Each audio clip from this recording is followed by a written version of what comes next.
You ever think you're walking into your dream life only to realize you've just buried your own soul? That was me. I left my husband because I thought money, comfort, and status mattered more than love. I thought I was trading up. But when he showed up at my wedding, I realized I'd made the biggest mistake of my life. What he did that day, no one in that room will ever forget. When I first met Ethan, he wasn't rich, but he was kind. The kind of man who'd walk in the rain to bring me soup, who'd fix a broken chair instead of throwing it away, who'd say, "One day I'll give you everything you dream of, just give me time." And for years, I believed him. But as life got harder, bills piling up, late rent, secondhand clothes, my patience ran out. Then came Daniel, my boss's wealthy friend, smooth, charming, always dressed in designer suits. He noticed me, complimented me, told me I deserved better. And I believed him. I started comparing Ethan's tired hands after work versus Daniel's polished smile. The more I compared, the more ungrateful I became. One night, after a small argument about money, I snapped. I looked at Ethan, sitting there with his head down, and said, "I can't live like this anymore. You'll never be enough for me." The silence that followed was deafening. He didn't fight back, didn't beg. He just looked at me with sad eyes and said softly, "I hope one day you realize what enough really means." The next morning, I packed my things and left. No goodbye kiss, no second thoughts. I moved in with Daniel within a week. He bought me dresses, jewelry, a new car. I posted pictures online, pretending I was living the dream life. People called us the perfect couple. But at night, I'd sometimes remember Ethan's quiet smile, and I'd push the thought away.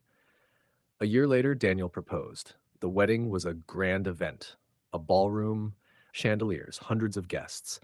Everything sparkled except me. Something felt hollow. Still, I smiled for the cameras, telling myself this was what success looked like. The morning of the wedding, as I looked in the mirror wearing a gown worth more than Ethan's yearly salary, my best friend whispered, "I heard Ethan got invited." I laughed nervously. "He won't come," I said. "He's probably too embarrassed." But deep down, something in me tightened. When the ceremony began, the doors opened, and there he was, Ethan, dressed in a sleek black suit, calm and composed.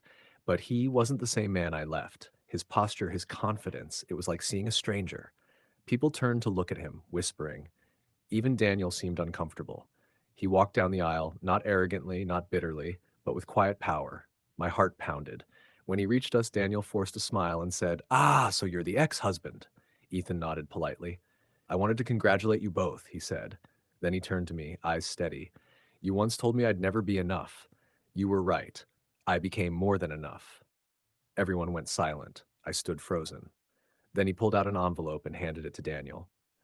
"Since you're marrying her, you should probably know your company's main investor just bought you out." Daniel blinked in confusion, opening the letter. His face went pale. Ethan continued, "You didn't recognize the name, did you? It's mine now. I'm your boss."